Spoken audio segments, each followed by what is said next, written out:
Hey guys, it is NCS Fan 001 here for another one of those weekly trophy list updates. Today's date is Monday, March 27th, 2023, so this will have covered the week of March the 20th through the 26th of 2023.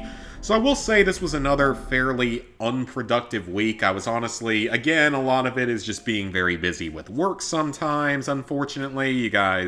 Many of you guys probably know how it is. Work just sometimes gets in the way of everything that you actually want to do in life and just makes your life really busy. And I mean, it's not necessarily in a bad way because I mean, work is usually going well, but there's a lot of stress and all being in the medical field and everything. So sometimes that keeps me from really wanting to do a lot of gaming at night. Sometimes I just want to come back home, eat some food, and then lay on the couch until I go to bed and then fall asleep on the couch for several hours and then transfer to my bed at midnight or whatever, as that does happen sometimes. Anyway, enough about that though. I was also kind of busy this weekend, which is why I didn't stream on Saturday and streamed on Sunday instead, which I knew wasn't really going to get a lot of views because it's not normal for me.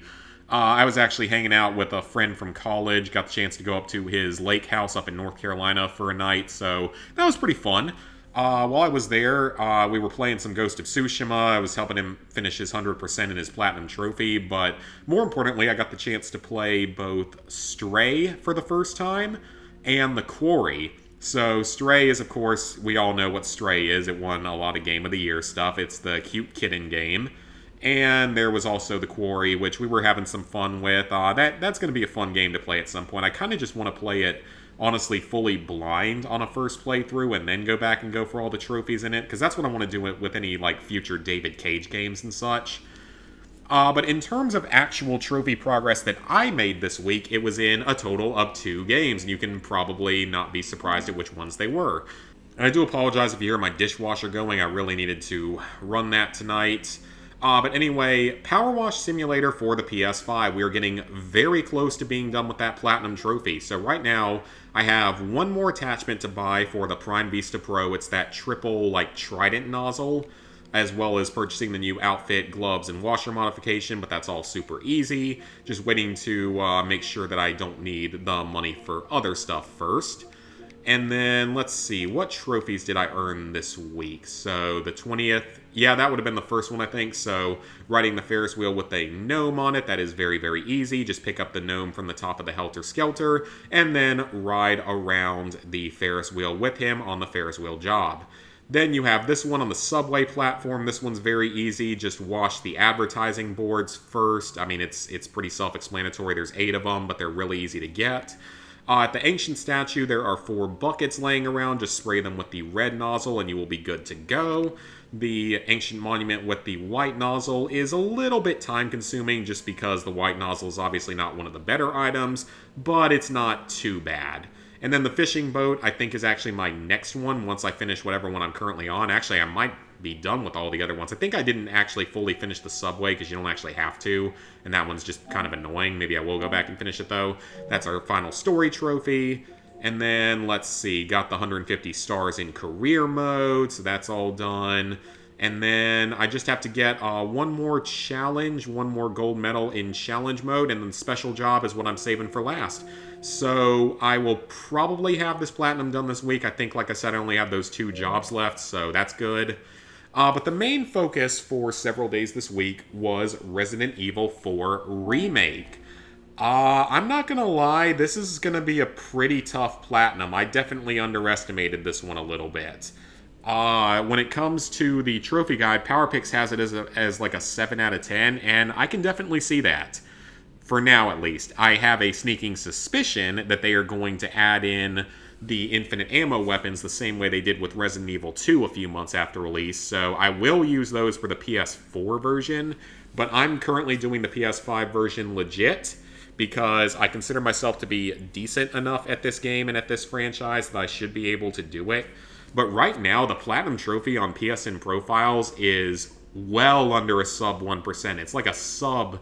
It's like a 0.1% or something, so I assume that's going to go up, even if they don't do the whole DLC release thing. I assume that's going to go up, because the game does require 5 or 6 playthroughs. That's probably part of the reason why it's so rare, because the game's only been out for 3 days. But we will have to see. So I did start streaming it on the midnight release, which was really fun. I've never done that before. So far, I have parried an enemy with a knife, which is a very useful skill that I didn't realize you could do until Chapter 2 because I'm stupid. You have to upgrade a weapon one time, which is very easy. Just purchase one upgrade from the merchant. The exclusive upgrade requires you to pay like 30 spinels, which are the rewards for doing the merchant's side quests in this game. I'm like halfway to that right now, I guess. I don't know what the exclusive upgrade, which one I'm going to get it for. Maybe the Red 9. Complete any request for the merchant. There's 19 of them. They're basically side quests. Most of them are pretty easy, but there are a lot of them. This one is basically unmissable, I would think, but it looks like only half of players have it, which I guess is a little bit surprising. The Clockwork Castellans are a collectible type. There's one in each of the 16 chapters. The Del Lago and Mendez are both story trophies, and the rest of these are all story trophies through there. This is best done against all the crows in the El Gigante arena the first time you arrive there in like chapter 4 or so. It's a great place to do it.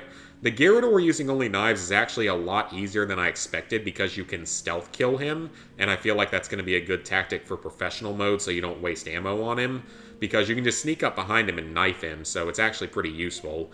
Obviously we can't do this one yet because we haven't run into any regenerators. That's not until we get to the island. That one is for the final battle, I believe. I assume that's for the final battle, so we'll get that when we get to it. Then the cannon to defeat a zealot is when you're on top of the castle in like chapter 6 when you're entering it. Or no, not chapter 6, I think it's chapter 7. When you're entering the castle for the first time and you have to climb up the outside. When you get to use the cannon, it's a lot more effective this time around, and you can actually use it against enemies and the catapults, which is cool. The mine carts are a little bit further on. The clock tower is a little bit further on. This is in the final battle. Or actually not the final battle, it's after the final battle. It's during the final escape sequence. This one's coming up because this is going to come from the Vertigo treasure, I assume, because in the original game, the most valuable treasure was the crown that you get from Vertigo, and then combining it with several other gems makes it the most valuable, so I assume it's the same way. This one you have to obtain every single treasure in the village area, which I've already done, but it has to be done in a single playthrough. The castle one I'm currently working on, and then of course the ones on the island. I am following PowerPix's guide for the collectibles. I'm not having anything else spoiled for me if there's like any changes or anything like that. But I am following his guide just for the collectibles, so it doesn't require even extra playthroughs. Obtaining all the weapons, I've gotten most of them so far. I haven't bought the bolt thrower yet because I honestly don't know if it's going to be that useful. Then the merchant requests, we already talked about that. There's 19 of those. They're basically side quests. The Clockwork Castellans is a collectible type. They're little bobblehead-looking things that are... There's 16 of those, one on each chapter. Then you have to complete the main story on standard mode or higher with an S+ rank. That's obviously not going to happen on this run. You have to do hardcore mode S+ rank, which I think is going to be the hardest trophy in the game if I had to guess. Because you do have to beat the game on professional, but you don't have to get any particular rank on it, so you just have to beat it, which is going to be definitely easier than hardcore with a S+ rank, because I assume that S+ is going to have to do with, you know, not dying many times, not saving too many times, and beating the game pretty quickly on a mode that's already harder than standard mode, which, to be fair, this game is definitely harder than I was expecting it to be. Like, there's a lot of places that have changed up the gameplay a lot. There's way more of those head-sucky enemies. That's what I call them. They're the Plogus heads, but they're the ones that have the giant mouths that come down and, well, suck your head. I'm sure that's going to get me a yellow check mark now, or a yellow $sign. But you know what I mean if you play through the game. There's way more of the Plogus heads in this version of the game, which is really annoying. There's so many more of them. And then also the fact that the knife breaks, I think is really stupid, personally. I think that's one of the weirdest changes they could have made to this game. Like, I like a lot of the changes, but that particular one just does not make sense to me, because the knife was always kind of like an integral part of playing the game, and doing like a mostly knife playthrough of the game is kind of a rite of passage for really good Resident Evil 4 players that I've never done myself. I don't know. I don't understand that change in the slightest. I understand some of the others, like how they made Ashley not completely brain dead this time around, and the fact that she actually can't be killed. She can be carried away or she can be incapacitated, but she doesn't have her own health bar or anything, which is awesome. And the parrying, now that I understand it, is quite a useful tactic, but it doesn't work every single time. Apparently you can parry the chainsaw guys, which is pretty cool. I mean, very random, but it's something that you can do. But yeah, the game is... There's also, I feel like, fewer health items. I feel like there's generally enough ammo to go around, but a lot fewer healing items, but maybe that's just how my playthrough's been so far.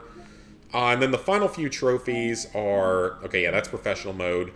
Complete the main story in 8 hours. You'll get that on one of these S+ ranks. It's required. The game without a recovery item is probably going to be one of the last trophies I do. You're going to want to do that on assisted because you can heal a little bit on that, and you're allowed to, die as much as you need to as long as you just save wherever.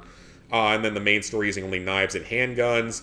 I might be able to get both of those in a single playthrough on assisted, honestly. Might not be a bad idea. Maybe even combine those with the merchant trophy on, like, if I did it on a New Game Plus on assisted, maybe be able to do all 3 of those at once. That might not be a bad idea. Might be able to combine all 3.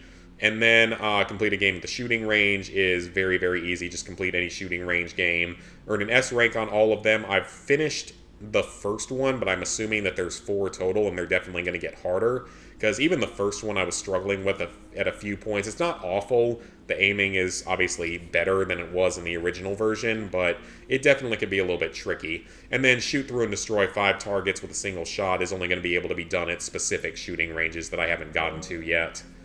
And then also, this game apparently is getting the Mercenaries DLC in April, which almost certainly means that they are going to add very painful new DLC trophies, because the Mercenaries is the one mode from the original that I've never been particularly good at. I've never spent much time on it, but I assume that it's still going to be pretty difficult, even though it might be easier. It'll probably work at least a little bit better in this version.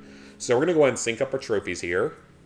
So, with that, level 819, 45%, 25,425 total trophies, 698 platinums, 4,539 golds, 6,699 silvers, 13,489 bronzes. So, plans for the upcoming week. I really want to try to finish Powerwash Simulator this week. I think I should be able to finish it this week, because I think I've only got like 2 jobs left. And then, one more challenge and then a special job. So I should be able to finish it, provided I can make time for it. The Division 2, if I have time to start it. If not, it's starting in April. It is what it is. And then, of course, the Resident Evil 4 Remake is the other major focus, because I'm going to continue streaming a majority of this trophy playthrough, perhaps all of it. We will have to see. And then in April, we have Horizon Forbidden West DLC on the PS5. Definitely hoping that that's going to be good. And then also in April, GTA 5 if I have time to go back to it, which I probably will not. And then in May and beyond, we have Shadow of the Colossus, COD Classic, and The Outer Worlds, plus other old games. So that is the current plan for the upcoming week. I mean, it'll be a little bit dependent on... I've actually had a couple of matches on dating sites, so we'll see if I end up having a date at all this week. We will have to see about that, because that'll take priority for once. But otherwise, that is pretty much going to be it for this video, guys. I know this was kind of a shorter one. I didn't really have a whole lot of progress. Like I said, I've just been really busy in real life, and just had, other stuff I needed to take care of, to where I've only been able to work on a couple of games at random times. But yeah, so that's going to be the majority of it for this video, guys. Please like, favorite, share, comment, subscribe, ring the bell if you haven't already. For this week, hopefully I will be streaming Resident Evil 4 several days this week, unless something else comes up. I should be able to stream this several times this coming week. We should at least be able to finish playthrough number 1, which will at least give me an idea of what to go for next. Powerwash Simulator should also be finished this week. That's probably going to be Platinum number 700, which means I probably need to go ahead and get an easy peasy Platinum before that. I've got a few of them that I can do. A few of my old, not even shovelware games. They're not actually shovelware. They're just easy Platinum games that I can knock out real quick before that. So that's probably going to be number 700. Resident Evil 4 is not going to be number 700. I don't know how long this game is going to take me to finish, because it is a fairly time-consuming Platinum with all the playthroughs, and it is going to be difficult. Plus, it's probably going to get DLC for the Mercenaries. Also, quick note on DLC. I found out through Ghost that apparently the Skywalker Saga is not getting any DLC, getting any more DLC at least, which is really, really sad. Apparently they're moving on to do some kind of like Harry Potter game, probably in the same vein as the Skywalker Saga, which is a little bit odd given that the Fantastic Beasts series has flopped so hard, because I assume that they want to do some Fantastic Beast content in it, but that whole series has kind of flopped entirely. So, I don't know, but apparently Skywalker Saga is not getting DLC, so I've marked that off on my list, and then Horizon's getting its DLC in April, but it might be the only other DLC they get, because they've already done a New Game Plus DLC with an Ultra Hard mode. So the only other game on my list that I'm expecting to still get more DLC, aside probably from Resident Evil 4, is I'm still expecting there to be another Minecraft DLC at some point. I just don't know when it'll be. I mean, I thought it would have occurred by now, but maybe, who knows? Like, I don't know when the next one will be, but I assume there will be one. So yeah, that is going to be it. Hope you guys enjoyed the video, and I'll see you guys later this week for some more streams of Resident Evil 4 and probably some other videos.